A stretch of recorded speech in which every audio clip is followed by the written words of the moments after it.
Thế số xe đọc biết là cái này miền tây đông của mình vì có muối tây đông của ta trai từ lời một cách vậy đưa ta đi giải vậy là mình được luôn episode ra bảy đấy đấy chỉ sample biết hay đấyคือtây đông và càng listen nên là những cái của mình hay cái sạc cái thì hiểu ok cho người dân ta cho từ lớp đây cái này thì họ đang như mình đa muối để chia vào các năm con nào mình cũng đó chắc là đeo ra sắc chơi những hành những hành mình chắc trong chai từ lời to từ nông mà thì nó cái sót mình từ sót đó là cái thực hành ăn những thứ từ sót để mình đã có độc bay để đặt vào lớn mình chắc này thì họ những ăn mình thêm cho từ lời đi ok chắc do học bay mới đi nhưng trong chai từ so mà đấy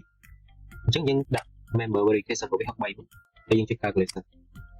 chắc cái từ soនេះគឺការរត់88%អញ្ចឹងអាចឆែកមើល result ក្នុងវគ្គកម្មទីដល់វាហើយយើងខ្លះនៅក្នុងនេះតើតោង simplify result របស់វាតើតោងក្នុងដែលវាយកផ្នែកនេះគឺតាមមួយស្រេកដែលវា design បានវាតើតោងមើល result ក្នុងក្រោយដែលវា verification តាមរយៈ code AIC 360ហើយក្នុងចំណុចនេះមានចំណុចពិសេសមួយគឺមានថាតើតោងជាមួយ code CB ជាទូទៅមាន code CB បើសិនជាយើងខ្លះទេយើងយកល្អយើងគុំតែក្នុងកម្មវិធីយើងទុកឲ្យវា default នេះជា recommend តែបើសិនជាយើងច្បាស់ទៅលើលក្ខណៈធ្វើការរបស់ក្រុមហ៊ុនតែនេះហើយយើងតែទៅមេកូននេះតែការតែធ្វើការជាកែជាផលិតអញ្ចឹងសម្រាប់ result នេះខ្ញុំសូមផ្សាយទៅលើ website ដាក់កាត់បាទបើសិនជាវាស្មើពីច្បាប់អូខេអញ្ចឹងអានេះសម្រាប់មកកាត់យើងគឺមកកាត់ like អក្សរយើងពី520អញ្ចឹងចូលនឹងមកកាត់ហ្នឹងមានតំណងនឹងស្លាបវាប៉ុណ្ណាយើងអាចឆែកបានអូខេនេះហាប៉ុណ្ណឹងរបស់យើងគឺពី5មានថាកម្ពស់សរុបរបស់វាគឺពី50តឹងរបស់វាគឺ125តំណងបដៃយើងគឺ6លីស្លាបវា9លីអញ្ចឹងយើងឆែកទៅលើ section មួយនេះតាមទៀតយើងអាចបើកទៅលើ file Excel របស់យើងបានគឺតាក់ទង file Excel យើងចង់ឆែកថាទៅវាកែទៅយើងបែរ8តើយើងកែនេះ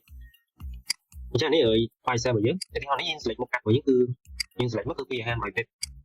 ពី525ដែលមានតំណង6លីស្លាប9លីហើយសម្រាប់ material របស់វាយើងយកពីលក្ខខណ្ឌយើងរបស់វាគឺពី35ប្រវែងដែលយើងយកមកឆែកគឺប្រវែង3ម៉ែត្រហើយកន្លែងនេះគឺប្រវែងដែលយើង input manual នៅពេលយើងទៅការ element អក្សរម្ដងហ្នឹងមាន express ទៅតាមទិសណាមួយយើងអាចកែបានក្នុងនេះអញ្ចឹងនៅកន្លែង design អក្សរហ្នឹងគឺប្រវែង unbreak លេងតែមានប្រវែង3ម៉ែត្រឡើងទីកន្លែងចិត្តនេះអត់កាត់ទេទៅទៅធំមកតាមទីយើងងាកមកខាងនេះម្ដងសម្រាប់ design នេះគាត់នេះចង់ផ្សាយទៅលើការឆែក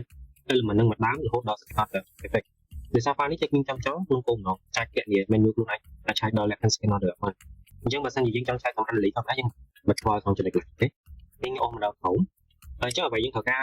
input ហ្នឹងគឺតាក់ទងនឹងកន្លែងនោះតែតាមរយៈ analysis ចេញពី software មកគឺថាអក្សរម្ដងហ្នឹងតាមទិសខ្លាំងឬតាមទិសសោយហ្នឹងវារងសកលរងពុតកោងមក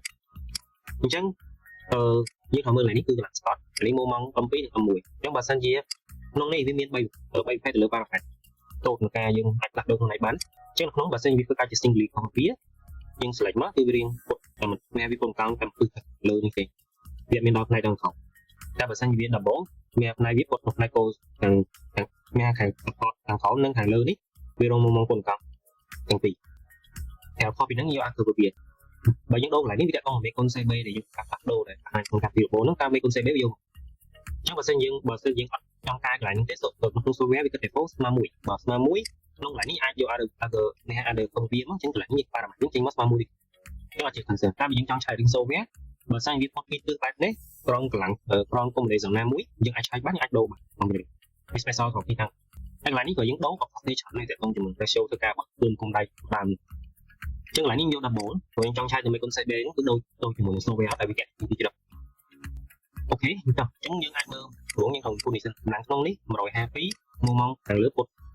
ដាក់36ខាងក្រោម15.3យើងអាចឆែកបានអញ្ចឹងឧទាហរណ៍យើង select សរស63នេះម្ដង select ហើយយើងបើក window មកនេះសរស63នេះដែលមានបាកូដ63នេះយើងអាចរើស combo របស់យើងគឺ combo ប្រមាណនៅក្នុងនេះ result វាដែល50.88នេះគឺក្រោម logo combination 23នេះ1.2 1.6ឡើងអញ្ចឹងយើង select logo combination មកបន្តទៀតយើង click បែបនេះអញ្ចឹងកន្លែងនេះយើង bending យើងបិទសាច់កន្លែងនេះវាពុតខាងលើនេះមកកូនកងខាងលើនេះ36ដល់ពេលផ្នែកខាងក្រោម15.73អញ្ចឹងយក36ដល់15.73នេះពុតនៅកន្លែងអញ្ចឹងនេះផ្នែកខាងលើនេះផ្នែកបន្តទៀតតាមទិសសោយម្ដងនៅក្នុងកម្មវិធីរបស់វាខុសគ្នាជាមួយនឹងការនៅក្នុង file set តិចព្រោះថាខ្ញុំដាក់ទៅតាមទិស x គឺទិសខ្លាំងទិស y ទិសសោយបើក្នុងរបបទិស y ទិសខ្លាំងវិញដល់ពេលទិស z ញ៉ាទៅជាទិសសោយវាជាគ្នាតែប៉ុណ្្នឹងអូខេអញ្ចឹងយើង input កន្លែងហ្នឹងហើយយើងមើលកន្លែងនេះទៀតគឺ mz មួយនេះយើងមើលតាម local ណារាល់កន្លែងក្នុងដែលយើង analysis យើងឆែកយើងមើល local ទាំងអស់ដើម្បីយកកន្លែងនេះយកមកឆែកអ អានេះគឺ1.07នេះដក1.3 1.07ដក1.48យើងអាចដាក់1.0អូខេយើងបានហើយយើងទៅទៀតយើងអូសម្ដងក្រោមអានេះ result ដែលសាមរីចុងក្រោយយើងយកមកឆែកកម្លាំងក្នុងក្រោមកម្លាំងសកល153គីឡូតុនមកមកកោងតាមទីខ្លាំងគឺ36 04គឺសោយ1.8អញ្ចឹងយើងបានទៅលើលក្ខខណ្ឌឆែកទៅលើ member ដែលរក spot មុនមានថា basic section ហ្នឹងគឺសម្រាប់ plan section ឬ basic section ជាប្រភេទ non standard 2បើយើងនិយាយក្នុងមើល code មានថាវាជា class 1ទៅទៀតយើងមើលកន្លែង result ខាងនេះគឺជា result យើងចង់បានជាងគាត់ជាមួយនឹង software តើវាកែនេះយើងមាន elastic click របស់ link space នេះមានបើសិនឲ្យសើឲ្យមកកាត់ម្ដងទៅការក្នុងលក្ខខណ្ឌ elastic រហូតវារងបានប្រហែល megapascal តែតុងមួយ stress ហ្នឹងតែបើសិនជាយើងឆែកទៅវាធ្វើការបានដល់ប៉ុណ្ណេះទេគឺប្រកាសជាមាន critic នៅកន្លែងណាមួយអញ្ចឹងវាធ្វើការបាន12ទេអញ្ចឹងកន្លែងក្នុងការឆែកគេយកអា minimum គេឲ្យយក maximum ហើយនេះគឺ not minimum compressive strength វា member ហ្នឹង PNX បើយើងគឺឃើញ33អញ្ចឹងកន្លែងនេះយើងអាចមើល software បានយើងអាចបើក detail result របស់ software មកហើយយើងអូសទៅមើលក្នុងលក្ខខណ្ឌ